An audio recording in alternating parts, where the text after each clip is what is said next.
नमस्कार मित्रों, हमारे प्यारे मुकेश मोहन बुद्ध को कौन नहीं जानता। हमारे बुद्ध धम्म के एक प्रचारक और तथ्य प्रमाण के आधार में उन्होंने बुद्ध धम्म स्वीकार किया और वो तथ्य और प्रमाणों पर ही विश्वास करते हैं। हाय। और मैं भी इस वीडियो में प्रमाण सहित ही बात करूंगा, क्योंकि मैं भी प्रमाण को ही मानता हूं। मैं ये समझता हूं कि हमारे भैया सत्य को मानते हैं और मैं भी इस वीडियो में सत्य को ही दिखाऊंगा। इसलिए आशा करता हूं कि मुकेश भैया हमारे इस वीडियो में कॉपीराइट स्ट्राइक नहीं देंगे। चलिए मुकेश मोहन बुद्ध के कुछ तर्क देख लेते हैं। हाय। हमें स्कूलों में ये पढ़ाया जाता रहा है कि वैदिक धर्म बहुत प्राचीन है। इस दावे को भारत के समाज में और अधिक पक्का करने के लिए ये बात हमेशा से फैलाई जाती रही है कि बुद्ध तो हिंदुओं के भगवान विष्णु के 9वें अवतार थे। अर्थात जब बुद्ध पैदा हुए तब तक हिंदुओं के भगवान विष्णु के 8 जन्म पहले से हो चुके थे। लेकिन अब बुद्धिस्ट इंटेलेक्चुअल्स ये दावा करने लगे हैं कि बुद्ध धर्म हिंदुइज्म से बहुत ज़्यादा पुराना है। तो अब दो पक्षों में ये डिबेट होती रहती है, जहाँ एक पक्ष कह रहा है कि हिंदू धर्म सबसे पुराना है, वहीं दूसरा पक्ष कह रहा है कि बुद्धिज्म उससे भी पुराना है। ऊपर से एक हिस्टोरियन और राइटर है डॉक्टर राजेंद्र प्रसाद सिंह, वो नित नए तथ्यों के साथ एक नई डिबेट खड़ी कर दे रहे हैं। भैया आपका पहला दावा ही गलत है। स्कूलों में आर्यन इन्वेजन थ्योरी पढ़ाया जाता है। वैदिक धर्म का एक भी अंश किसी भी भारत के किसी भी स्कूल में नहीं पढ़ाया जाता। और भाई आपका ये बात ठीक है कि कुछ पाखंडी लोगों ने ये फैला दिया कि बुद्ध भगवान विष्णु के अवतार थे, मगर शुरू में ये बताना ज़रूरी है कि राजेंद्र प्रसाद सिंह एक सड़कछाप इतिहासकार है और इसका कोई वैल्यू ही नहीं है। और ये चीज़ मैंने आप लोगों को पहले भी बताया है कि राजेंद्र प्रसाद और राजीव पटेल सड़कछाप इतिहासकार है और गूगल में इनका नाम सर्च करने से इनका पता और इनका परिचय ठीक से नहीं मिलता। इससे पता चलता है कि इनका कोई वैल्यू ही नहीं है इतिहासकारों में। अब आगे सुन लेते हैं। हाय। मैं सिकंदर बारताया, उसके साथ एक यूनानी लेखक आया था, नाम था मेगस्थनीज। तो भारत के इतिहास पर पहली किताब इसी राइटर ने लिखी और किताब का नाम था इंडिका। मेगस्थनीज ने लिखा कि ब्राह्मण सिकंदर से 3 सदी पहले यानी 625 बीसी से 600 बीसी के आसपास भारत आए थे। भाई आप तो रहने दो, आपसे ना हो पाएगा। मेरा वीडियो एडिटिंग थोड़ा ख़राब है आपसे, मगर इसका मतलब ये नहीं कि मैं झूठ को सुनकर चुप रह जाऊं। ये बात बिल्कुल सच है कि सिकंदर के साथ मेगस्थनीज भारत आया और उसने इंडिका नामक पुस्तक भी लिखा, मगर ब्राह्मण के बारे में मेगस्थनीज ने अपने पूरे पुस्तक में ये नहीं कहा कि ब्राह्मण 600 ईसा पूर्व में भारत आए। इंडिका का मूल ग्रंथ आज के समय में उपलब्ध नहीं है, मगर जितना भी हमें प्राप्त हुआ है उससे मैं आपको दिखा रहा हूँ। ये है इंडिका। इसके पृष्ठ 120 में ब्राह्मणों का पूरा जीवनी लिखा है। इससे आप स्पष्ट हो जाइए कि तब के समय कालीन में ब्राह्मणों को सब मानते थे और आपको ऐसा कहीं नहीं दिखेगा कि ब्राह्मण उनसे 600 या फिर 300 साल पहले भारत आए। और ये जो लेख दिखा रहा है ये राजीव पटेल का लिखा वैदिक युग का घोलमेल नामक पुस्तक है। और मैंने आप लोगों को पहले भी बताया है कि राजीव पटेल अपने सभी पुस्तक में 90% झूठ लिखता है, यानी इसके सभी पुस्तक कचरे के समान है। इसके सभी पुस्तकों को अगर आप कचरे में भी फेंक दोगे तो फिर कचरों का बदनामी होगा और इसके सभी पुस्तक में कचरे के समान ज्ञान होता है। चलिए अपने मुकेश भैया जी का और झूठ सुन लेते हैं। हाय। शुरुआत में ब्राह्मण समूह ने अफगानिस्तान के इंडिकश क्षेत्र में अपना पड़ाव डाला। इंडिकश को अब हिंदू कुश कहा जाता है। वे भारत के मैदानी क्षेत्र में आए, लेकिन वहाँ की उनसे गर्मी टॉलरेंट नहीं हुई तो वे हिमालय की तराई क्षेत्र में आगे बढ़े। मौर्य काल में इक्का दुक्का ब्राह्मण ही पाटलिपुत्र तक पहुँच पाया था। मेगस्थनीज ने अपनी किताब में इस नगर का नाम लिखा है पालिंग बुद्ध, जिसका मतलब होता है बुद्ध द्वारा पालित नगर। उन्होंने अपनी किताब में तत्कालीन भारतीय समाज के 7 समूह या ग्रुप बताए हैं, लेकिन उन्होंने ब्राह्मण को उन 7 भारतीय समूह में शामिल नहीं किया है। मेगस्थनीज उस वक्त के भारत में बुद्ध के अलावा किसी भी अन्य देवी देवता का उल्लेख नहीं करते। अब राजीव पटेल की किताबों से हिंदू कुश या फिर हिंदू कुश दिखाना बंद करो, क्योंकि दिखाना है तो इंडिका से दिखा, वही तो प्रमाण है ना। उसमें तो तुम्हारा हिम्मत नहीं है। इंडिका में पाटलिपुत्र को पाटलिपुत्र ही कहा गया है और राजीव पटेल की किताबों को इंडिका बताना बंद करो। आज के दर्शक इतने भी बेवकूफ़ नहीं हैं। तुम्हारे जानकारी के लिए मैं बता दूं कि तब के दार्शनिक ब्राह्मण ही होते थे। और भैया कहाँ से इतना झूठ बोलते हो मुझे भी बताया करो, क्योंकि मैं इतना भी बड़ा बेवकूफ़ नहीं हूँ कि इंडिका में बुद्ध को ढूंढने का काम करूँगा। पूरे इंडिका में बुद्ध का नाम तक नहीं आया और आप कह रहे हो कि इंडिका में बुद्ध ही बुद्ध है। मेरा इन सभी लोगों से चैलेंज है कि बुद्ध शब्द मुझे दिखा दे इंडिका से, और अगर दिखा दिया तो मैं खुद भीमटा बनने के लिए तैयार हूँ। हाय। ऋग्वेद को माना जाता है और ऋग्वेद में एक जगह अजात शत्रु का नाम आया है, जबकि अजात शत्रु की मौत 461 ईसा पूर्व हुई थी। अब ये वेद 461 ईसा पूर्व से उधर संकलित किया हुआ होता तो इसमें अजात शत्रु का नाम नहीं आता। दूसरा, ऋग्वेद राजा वृहद्रथ के कत्ल किए जाने के बारे में भी जानकारी देता है, जबकि राजा वृहद्रथ का शासनकाल 187 ईसा पूर्व से लेकर 180 ईसा पूर्व तक रहा था। बाई अप्लाइंग सेम लॉजिक, अब अगर ऋग्वेद बौद्ध काल से पहले की रचना होती तो ऋग्वेद में राजा वृहद्रथ के बारे में भी जानकारी नहीं होती। अतः ऋग्वेद जो हिंदुओं का सबसे प्राचीन ग्रंथ है वो बुद्ध काल के समय से बहुत बाद की रचना है।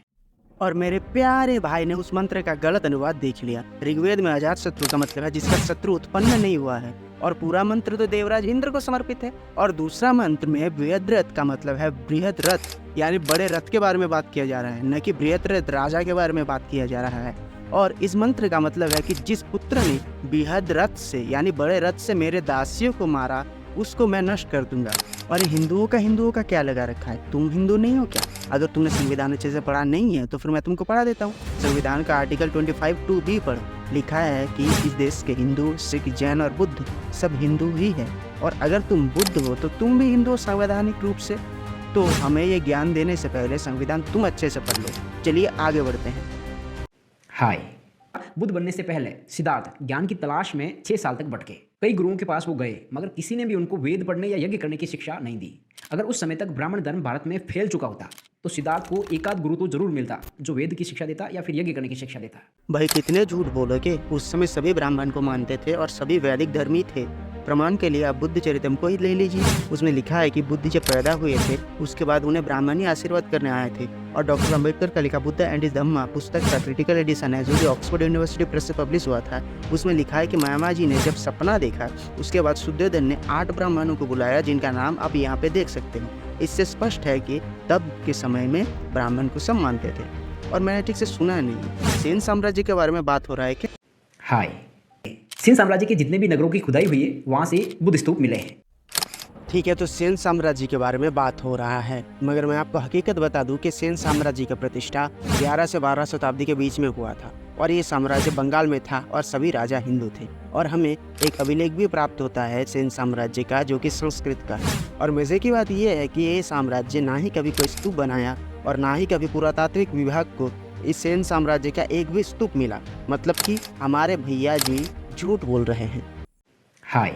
बुद्ध 483 ईसा पूर्व में परिनिर्वाण को प्राप्त हुए थे। उसके बाद सम्राट अशोक ने उनकी अस्थियों पर स्तूप बनवाए थे। अब आरएसएस और बीजेपी के लोग सिंधु घाटी सभ्यता को हिंदुत्व से जोड़ने का प्रयास करते हैं और हिंदुइज्म को बुद्धिज्म से प्राचीन बताते हैं। तो अब सवाल यह है कि क्या बुद्ध की अस्थियों पर बने स्तूप बुद्ध के जन्म से हजारों साल पहले बना दिए गए थे? सोचिए भाई, आप खुद सोचो, बुद्ध ग्रंथ में कई बार स्तूप शब्द आपको नहीं मिलेगा क्योंकि स्तूप शब्द ही संस्कृत का है। और जहाँ तक रही बात सिंधु सभ्यता की तो वहाँ पर शिव जी का प्रमाण मिला है और स्तूप तो महाभारत के समयकालीन से चला आ रहा है। तो इस हिसाब से अगर देखा जाए तो स्तूप भी हमारा है और सिंधु घाटी सभ्यता भी हमारा है। और सिंधु घाटी सभ्यता में बुद्धिस्टों का तो कुछ नहीं मिला है। तो किस हिसाब से तुम सिंधु घाटी सभ्यता को बुद्ध धर्म से जोड़ने का प्रयास कर रहे हो? मूर्खों को मूर्ख बनाना बहुत आसान है, मगर असली शिक्षित वही है जो उस प्रमाण को बार बार जांच के देखे। आप ही सोचिए। चलिए और देखते हैं। हाय। अब अंत में आधुनिक काल के सबसे बड़े ब्राह्मण विद्वान एस राधाकृष्णन द्वारा दी गई हिंदू धर्म की परिभाषा लेते हैं। उनके अनुसार हिंदू धर्मी वह है जो वेद को धर्म की सर्वोच्च किताब मानता हो, वर्ण व्यवस्था यानी जाति और छुआछूत मानता हो, जिसकी जिंदगी के 4 उद्देश्य अर्थ, काम, धर्म और मोक्ष हो, और जो 4 आश्रम ब्रह्मचर्य, गृहस्थ, वानप्रस्थ और संन्यास आश्रम को मानने के साथ साथ अवतार व अन्य वैदिक कर्मकांड मानने वाला हो। ठीक। जहाँ तक राधाकृष्णन जी का बात है तो वो अपनी पुस्तक इंडियन फिलोसॉफी के पृष्ठ 133 पर लिखते हैं कि ब्राह्मणों और शूद्रों में पहले जातिवाद नहीं होता था, इंटरकास्ट मैरिज भी होता था और वर्ण व्यवस्था था पहले। ये बात तो खुद राधाकृष्णन जी कह रहे हैं। तो भाई झूठ फैलाना बंद करो। वेद का अस्तित्व का प्रमाण तो अश्वघोष के बुद्ध चरितम में देखने को मिलता है जो कि तुम्हारा ही बुद्ध ग्रंथ है। तो भाई कुछ पढ़ के भी आए हो या फिर हवा बात करने ही चले आए? हाय। डॉक्टर अम्बेडकर ने अनटचेबल्स में सबूत देकर सिद्ध किया है कि 6ठी या 7वीं सदी में छुआछूतपन भी थी। 4 आश्रम कभी वास्तव में बने ही नहीं। क्या बात कर रहे हो? अभी तो तुमने कहा। वर्ण व्यवस्था का पहला उल्लेख ब्राह्मण अश्वघोष की बुद्ध चरित्र में मिलता है, जिसमें बुद्ध के जन्म के 7 सदियों बाद उनको पहली बार किसी ने क्षत्रिय बताया था। और अभी बता रहे हो 4 आश्रम कभी वास्तव में बने ही नहीं। और पहले खुद सिद्धांत कर लो कि क्या बोलना है। और जहाँ तक रही डॉक्टर अम्बेडकर की बात, तो ये लोग तो डॉक्टर अम्बेडकर के विरुद्ध भी बात कर रहे हैं। पहले इसने कहा कि अनटचेबल्स में डॉक्टर अम्बेडकर ने कहा कि वर्ण व्यवस्था पहले नहीं थी, मगर किस लाइन पे लिखा है ये इसने नहीं बताया, नहीं प्रमाणों के आधार पे बताया। डॉक्टर अम्बेडकर ने अपनी पुस्तक कास्टेस्ट इन इंडिया में लिखते हैं, पहले वैदिक धर्म में वर्ण व्यवस्था था और लोग अपनी योग्यता के अनुसार अपने वर्ण चुनते थे। यानी योग्यता के अनुसार ब्राह्मण या क्षत्रिय, वैश्य या शूद्र होता था, ना कि जन्म के आधार पे। अभी तुम लोग डॉक्टर अम्बेडकर के बारे में झूठ फैलाते हो और अपने आप को खुद को अम्बेडकरवादी कहते हो। शर्म करना चाहिए तुम्हें। हाय। अवतार की परिकल्पना तो छोड़िए, क्योंकि हिंदुओं के किसी भी अवतार का कोई भी मंदिर 10वीं सदी से पुराना है ही नहीं। अब इससे क्या साबित होता है? अंत में एक तर्क देकर आप पर छोड़ता हूँ। तर्क ये कि अशोक ने सैकड़ों शिलालेख चट्टानों और 40 फुट लंबे खंभों पर लिखवाकर छोड़ दिए और उनमें बुद्ध धर्म के कई ग्रंथों का नाम भी लिखवाया, लेकिन ब्राह्मण्स ने उनसे 12 सदी बाद भी यानी 10वीं सदी तक अपना कोई भी ग्रंथ नहीं लिखा। क्यों?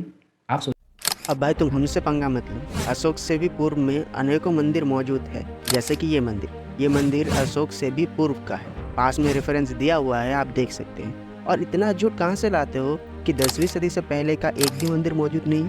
कहाँ से लाते हो? राजीव पटेल की किताबों से। और अशोक से भी पहले ब्राह्मण थे, ये तू नहीं यार अपने वीडियो में थोड़ी देर पहले कहा, अभी कैसे मुकर गया? नहीं तो दर्शकों, आप लोग मेरा ये वाला वीडियो देख लीजिए। इस वाले वीडियो में मैंने पूरे प्रमाण से बताया है कि अशोक से भी पहले ब्राह्मण थे, तो आप लोग वीडियो ज़रूर देखें। हाय, सोचिए 400 ईस्वी में फायान भारत आया और 620 ईस्वी में हेनसांग भारत आए और 10 ऊँट और घोड़े लाद कर, आज की भाषा में कहे तो ट्रक भरकर, बौद्ध धर्म के साहित्य यहाँ से लेके गए। लेकिन मजेदार बात यह है कि उन धर्म साहित्यों में ब्राह्मण धर्मियों का एक भी ग्रंथ नहीं था। क्यों? क्योंकि उस समय तक जिसे हम आज हिंदू धर्म कहते हैं, अपने वास्तविक अस्तित्व में आया ही नहीं था। अच्छा, साला झूठ बोले में तुम लोगों को शर्म नहीं आता? मैंने पहले ही आप लोगों को दिखाया कि मेगास्थनीज ने ब्राह्मणों के बारे में बहुत कुछ बताया, मगर बुद्ध के बारे में कुछ उल्लेख ही नहीं किया। अब अश्वघोष का लिखा बुद्ध चरित्र में भी ब्राह्मणों के बारे में उल्लेख मिलता है। अब फाहियन का लिखा पुस्तक, जो कि ऑक्सफोर्ड यूनिवर्सिटी प्रेस से पब्लिश हुआ था, वहाँ पे फाहियन ने ब्राह्मणों के बारे में सिर्फ उल्लेख नहीं करता, वो लिखता है कि मैं संस्कृत भाषा सीख रहा हूँ। मतलब कि फाहियन तब संस्कृत भाषा सीख रहा था। और ह्यूएन सांग तो ब्राह्मण, वेद, महर्षि पाणिनि, ऋषि, मंदिर और भी बहुत कुछ का जिक्र करता है। यहाँ पे सोचने वाला बात यह है कि अगर तुम बुद्ध को मानते हो तो क्या बुद्ध तुम्हें झूठ बोलना सिखाते हैं? सोचो। अब इन सारे तथ्यों के आधार पर यह सिद्ध होता है कि भीमटे भी झूठ बोलते हैं, और सिर्फ झूठ ब्राह्मणों के बारे में नहीं बोलता, वो बुद्ध के बारे में भी झूठ बोलता है और इनके पिता डॉक्टर अंबेडकर के बारे में भी झूठ फैलाता है। और मुझे गुस्सा इन पर नहीं है, मुझे गुस्सा आता है अपने ही हिंदू भाई बहन पर। आप धर्म को ना जानकर आप धर्म विरोधी लोगों का पक्ष लेते हो, और जो ये भीमटे बोलते हैं उन सबको बिना जांच पर के विश्वास कर लेते हो। क्यों?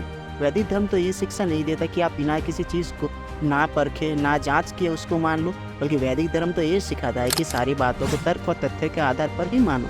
इतना महान सोच अगर किसी मत या संप्रदाय में देखने को नहीं मिलता, मगर मेरे बोलने से क्या होगा, आप थोड़ी मानोगे। और जो भाई लोग मुझे साइंस जर्नी से डिबेट करने को बोलते हैं, उन लोगों से मैं बता देना चाहता हूं कि आप लोग शांत हो जाइए। ठीक समय पर ही मैं उससे डिबेट करूंगा, मगर अभी के लिए मैं उसके सारे वीडियो को डिबंक करूंगा, उसके बाद उससे डिबेट करूंगा। और भाइयों, मेरा आप ये वाला वीडियो देख लीजिए, इसमें मैंने ह्यूमन विद साइंस से डिबेट करा है। और ये जो सनातन वैदिक ग्रंथों से साइंस निकालता है ना, मैंने इसे थोड़ा बुद्धिज्म का साइंस दिखा दिया, इससे ये बौखला गया। और भाइयों, मेरे लिए ना सही, कम से कम मुकेश मोहन बुद्ध के लिए तो लाइक सब्सक्राइब कर ही सकते हो ना। बस कर दो यार, इतना तो भीख मांग रहा हूँ तुमसे। और भी प्रमाणों के साथ मुकेश मोहन और साइंस जर्नी के ऊपर वीडियो आएगा, बस लाइक सब्सक्राइब कर दो। आज के लिए एक ही कर दो, इतना ही काम दे रहा हूँ मैं आपको। आज के लिए इतना ही, मिलते हैं अगली वीडियो में। तो मित्रों, नमस्कार।